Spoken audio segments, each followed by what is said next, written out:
Adrian Rochella. In this Arts Quarter, the National Gallery of Victoria celebrates a major acquisition. We explore the future of Australian content on television and when is it okay to restrict freedom of speech. A new theatre production explores whether censorship is needed to protect multiculturalism and in particular how that affects Muslims.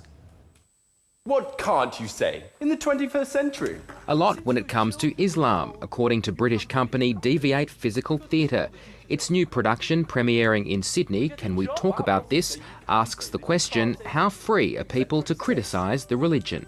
Not only is it no longer legitimate to criticise Islam, we have been told in the Human Rights Council that we are not to mention Islam.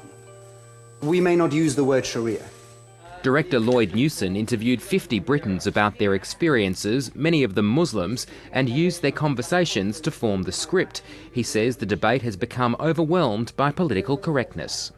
Well, I think the great thing about theatre is because we're not politicians, we're able to deal with these issues more honestly. Like those who face death threats for criticising Islam. Because there are now hundreds, possibly thousands, but certainly hundreds of people in free countries who live in fear of their lives because of things they said about Islam. And what rights Muslims have in mainly Christian countries. Why shouldn't Muslims be allowed to protest during homecoming troop parades from Iraq and Afghanistan? Why can't they burn poppies during Remembrance Days as a protest against foreign policy? And should speech be completely free? So we can all accept that there are restrictions on free speech. Pure free speech exists nowhere on earth, nor should it. Society would fall apart. And perhaps multiculturalism would too. The National Gallery of Victoria has unveiled its most expensive acquisition on record, worth $5 million. Stephanie Corsetti reports the Madonna, Child and St John the Baptist had been hidden away in a private collection in Switzerland for more than a century. Hidden beneath a cloak of secrecy, a painting unknown to the art world until its recent discovery in a private collection in Switzerland. This work is one of international significance. There's no question about that. It would grace the walls of any of the really important museums of the world. It was found under a layer of soot, but the 16th century work is in perfect condition. The gallery has admitted they prefer dirty pictures so professional cleaners can restore them to their greatest potential. Coats of varnish have protected Correggio's original brushstrokes. Correggio or Antonio Allegri may not have the profile of the other Italian greats of the era, such as Michelangelo, Raphael and Da Vinci, but art critics believe his work defines Italy's high Renaissance. Correggio's art has not been on the market for half a century. Madonna, Child and St John the Baptist, which Correggio painted around 1515, was purchased at a London auction in July. The donor who supplied the funding is businessman and gallery trustee Andrew Sisson. Just the beauty of the painting. When I first saw it, it was one of those things that makes you go a bit weak at the knees, to be honest. The gallery hopes it will have a similar impact on thousands of visitors. It's an insight into the minds of asylum seekers through their art. A Northern Territory exhibition has featured work from 20 artists who have spent more than a year in immigration detention. Louisa Rebgetz reports. It's art from inside detention walls, and the symbols of confinement are clear. They've used metaphors or symbols to describe that. For example, a bird in the cage is a recurrent symbol in a lot of the artwork. These photographs are produced by 25-year-old Joya. His art is a celebration of his Hazara culture and his homeland in Afghanistan, a practice outlawed by the Taliban. This is freedom of everything. I can do everything. Those things I didn't do in Afghanistan. Here I will do. A week ago, the photojournalist was granted a visa after spending almost 17 months in detention. It was full of hopelessness, and sometimes situation is worsened, and even I have no words to explain my feeling how I spent 16, 17 months inside detention. The 50 artworks are drawing crowds and a warm response. I found it very moving because to see these people so using Australian symbols like kangaroos and emus and so happy to be here in this country and things of freedom that we just take for granted. I think it's fantastic that these people can still produce and create in such a situation that they're in. A creative way of sending a clear message. Thanks to digital television, viewers have more options than ever before, and more choice is on the way over the internet. But the downside is Australian content is being lost in a flood of cheaper foreign programming. Karen Barlow reports.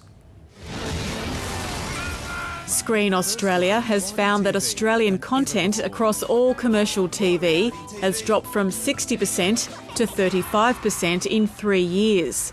It warns this dilution is threatening the viability of the entire film and TV industry. I'm not complaining about that. I'm saying they've got a business to run. What we're saying is, moving forward into a converged environment, is there a better way to look at government requirements and incentives? And I think there probably is. The commercial TV sector says further rules and regulations, like quotas, would be a great burden on multi-channels. The industry body, Free TV, says it's the internet which is diluting Australian content.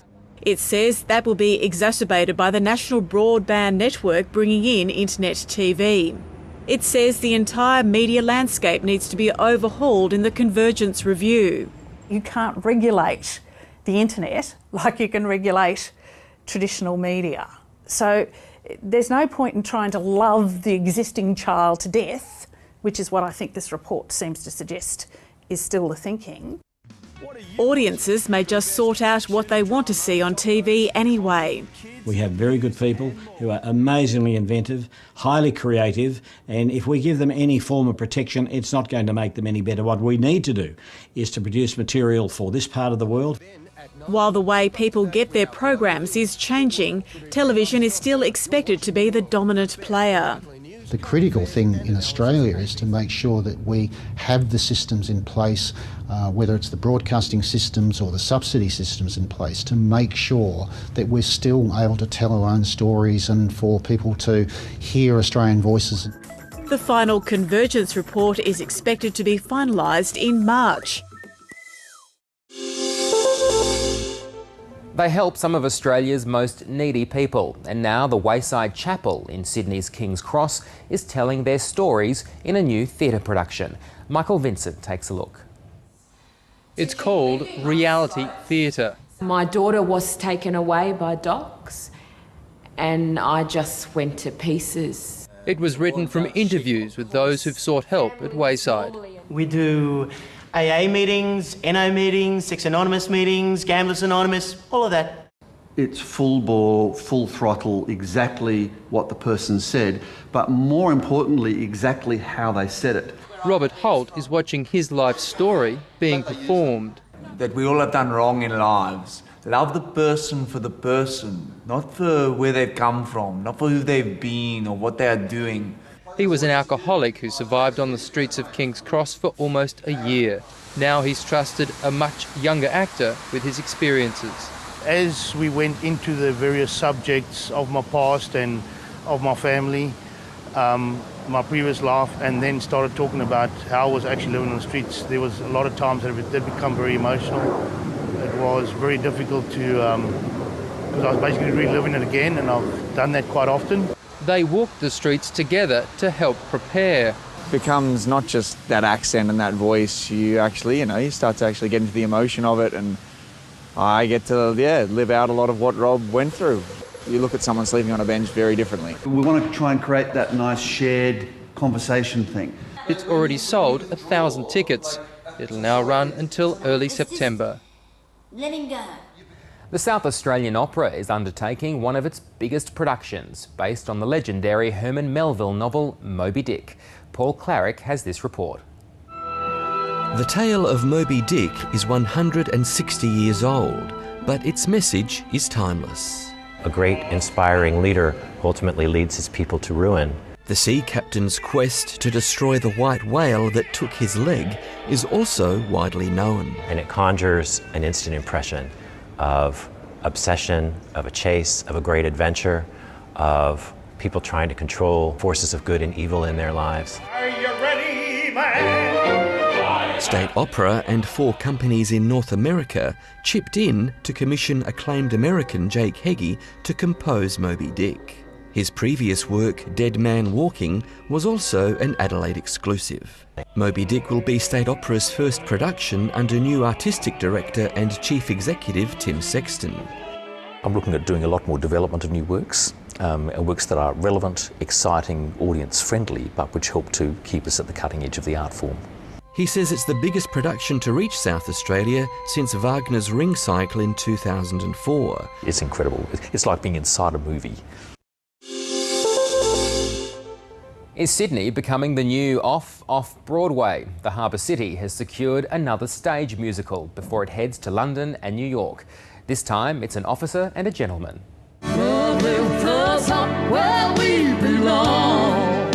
It's one of those tunes that became a hit thanks to a movie about this man, Douglas Day Stewart.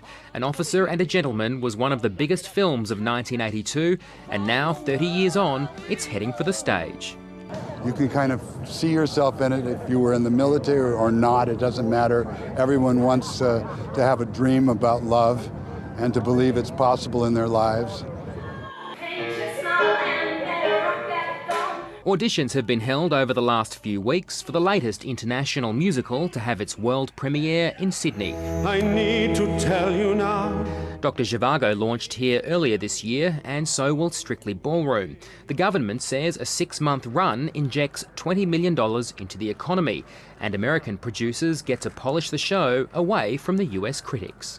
You've got a little bit more privacy to get the show absolutely right, and there's a very enthusiastic audience for the shows here and great pool of talent. The Australian Navy was so excited it offered up a warship to host the announcement. Douglas Day Stewart wrote the movie and has co-written the musical. I've had to learn an awful lot, and I've had to kind of dig in my heels and make sure that my story remains my story. My baby has survived. Zhivago the musical ditched Lara's theme, but on the suggestion of leaving out this number, over my dead body, leaving the composers a tough job to fill out the score. And that's all for now. Join me again for another look at entertainment in the Arts Quarter.